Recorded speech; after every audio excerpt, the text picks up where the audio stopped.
iPads and other devices are called tablets because they belong on tables. They are tested 20 centimeters away from that big guy that I showed you before. 20 centimeters away. They are not approved to be held in the laps of little children, although millions of kids are having them now in schools because the people involved in educational technology and those involved in public health research are not talking to one another.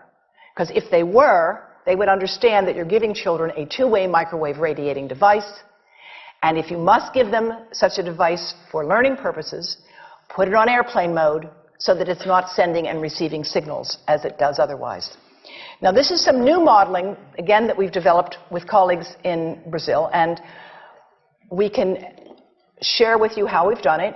We first start out with the MRI and create the model with 1 millimeter voxels, and this is quite a bit of work goes into creating this, and here is what it looks like after a period of 6 minutes. And that's really not as bad as it might look, because you see the red area only gets partway through the eye of the adult, right? The one that we're really concerned about is this one with the young child. And this is a 3-year-old brain that we modeled. And you see that by the end of that 6-minute call, the peak radiation, yellow and red, is getting all the way into almost both eyes. And again, this is one call, and it's not going to kill anybody. It may not cause any biological effect whatsoever for 1 call or 2 calls or 3 calls. But the question is, what's the cumulative impact of this kind of exposure? How do we evaluate it?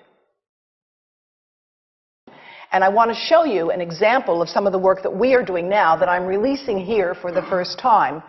And this is a modeled microwave radiation dose of a 6-year-old with greater levels to the frontal and temporal lobes, eyes and cheek. And watch this here. Now, yellow, white, and red are the hottest, all right? And if you look carefully, you will see it's going into the eye, the nose. Do it again, just so you'll get to see it. And partly into the brainstem. Now, that's just showing you that there's going to be some exposure into that area of a young head. It doesn't tell you that there's any biological effect, right? Now, the next slide is going to show you something that might be of interest to students and faculty here. And that has to do with exposure to the reproductive organs. We call them the gonads. I think you say the testicles. And bone marrow. And look here at the radiation as it gets into the groin area. And that's just from having a mobile phone modeled into the pocket. And this, again, is based on a normalized SAR with I think we had a dipole antenna. Now, the breast. The breast is mostly fat, contains a lot of fluid. Things that contain fat and fluid cook faster in the microwave oven. Now, a cell phone can't cook anything, all right? Mobile phones do not pop popcorn. That was a fraud. They don't make any heat that we know of, otherwise they wouldn't be permitted. But they do go through things that contain fat and fluid.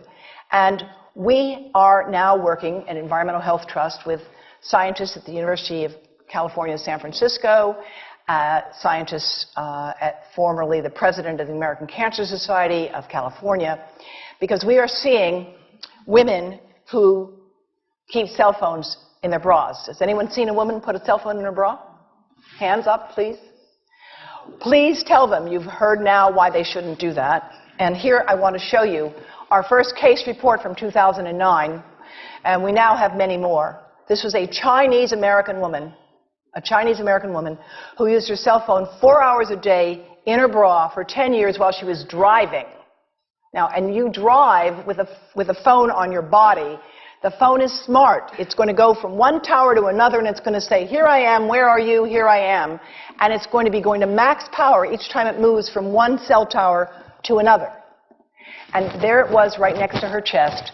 And the tumors that developed right under the antenna of the phone. unusual tumors. But in the meantime, people have a right to know how you can minimize exposure. And again, I think this information is available on our website, will be available on yours. Remember, if you have to give a phone to a child, put it on airplane mode. And think about this. That microwave oven, it works because there's a metal box around the microwave signal, and the signal pings all over the place. Next time you get into an elevator or a train for any length of time, put your phone on airplane mode. Otherwise, that signal is going all over the place, magnifying and coming back. Keep the mobile phone away from you when it's on and you are asleep. Now, it takes a village to do a lot of things.